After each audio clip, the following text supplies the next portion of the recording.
Well, how's it going, everybody? Thought I'd bring you an update on the backyard hog raising project I got going on. So anyhow, I've set a 5-gallon bucket out there to kind of show you the size of the hog and how she's coming along. She probably weighs, she's pushing probably 250, going on, I would say 260. She's really doing well. The feed that I've got her on is we're sitting right at 14%. I did switch over to 14%, kind of diluted down my protein mineral mix along with the corn. Something also I've done some research on is I pre-wet my feed, and that feed is 2 days old and it's been sitting in water. I usually fill up a 5-gallon bucket about 2 to 3 inches of water at the bottom. Then I dump in, since she's 6 months old, I'm feeding her 6 pounds a day. And I've got a scale. And guys, I'm telling you what, when I first got her, I was just giving her all the food that she can eat. And she was eating about 10 pounds a day. And my calculations for the amount of feed that I got and what her weight was gonna be, the feed was going to be ridiculous just because they will just continue to eat. So I did some research, found out that basically you feed them 1 pound per day for how many months old they are. So she's 6 months old, and that's why I feed her 6 pounds per day. When she's 5 months old, 5 pounds per day. And I tell you what, that has really helped cut down on the amount of feed that they, I think, just waste, to be honest with you. Or you're just gonna have an extremely fat hog.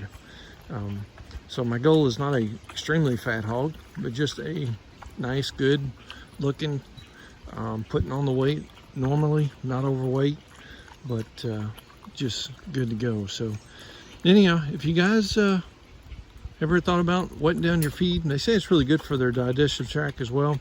Plus, during the summertime, you know, they're eating that feed right there. She'll consume all of that. That's 6 pounds this setting. There won't be nothing left. And she's got about 1 gallon of water in her as well, mixed in with that feed. That feed actually gets a little fermented. They're saying actually you can actually let that sit in there longer and actually get more fermented. But 2 days works out really good for me. And I just keep on. I've got 2 buckets that I do. I fill this back up with feed, and then it'll sit for 2 days, and I've got it. And I've got another bucket ready to go that's already been sitting for a day. So it works out really good. But so here's another thing is I was supposed to wait till about October, November to butcher her. She's gonna be huge. And then also after they hit the 300-pound mark,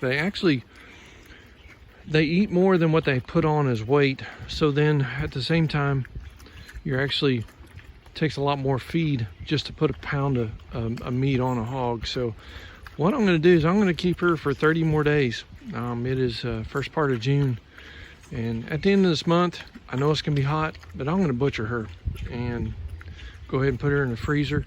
And she's going to be pushing that 300 pounds hanging weight. And once I process her, you know, I'll probably get around, hopefully around 225 of actual meat. So that's going to be good. But anyhow, thought I'd kind of give you an update. And just remember, I think most importantly is however old they are, that's the amount of pounds of food that you want to give them. Main thing is just make sure that you keep your right protein percentage. That way they're putting on the weight and not being underfed. And at the same time, you're not overfeeding them, and it's just going to cut down your feed tremendously, because I guarantee you she'd probably eat 10 to 12 pounds a day if I just put all the food out that she can eat per day. So anyhow, also the backyard pen is actually doing very well. I've thrown a bunch of leaves in there and doing very well. Smell wise, guys, I'm telling you, the wind is blowing right in my face, and it smells like nothing back here. There was a couple times that it was starting to smell right after rain. You kind of get a little bit of a smell. I went and got some lime for a garden or livestock, and man, I just threw a bunch of lime all over this pen. And this is that's her toilet area, and threw a bunch of lime there, and man, that in one day the smell is completely gone. So it does work. The main thing is you just have to have some good compost in there to keep that working and breaking down everything that's being left in the pen. So it's doing great. Will I do it again? Most likely 100% yes. It's the most simplest thing to actually raise your own pork in your backyard in a very small area, and it is so simple, so hassle-free. It's just ridiculous, to be honest with you. So anyhow, if you guys got any questions, put it down in the comments. Be more than happy to help you out, answer anything I possibly can. And like I said before, good luck if you're going to do it. And I'll bring you along towards the end, towards the butcher time. And I don't know if I'm going to have time to actually do a lot of the filming on that, but I will kind of bring you through the end of the process of that, just because it's going to be a little bit warmer, and I'm going to have to really get with it to get her butchered, put up, and actually in the freezer. So, but we'll talk about when we get to that stage. And hit the like and subscribe button for me. I sure appreciate it. And if you got any questions, leave them down in the comments. I'll be sure and answer them for you. So y'all have a great day, and God bless.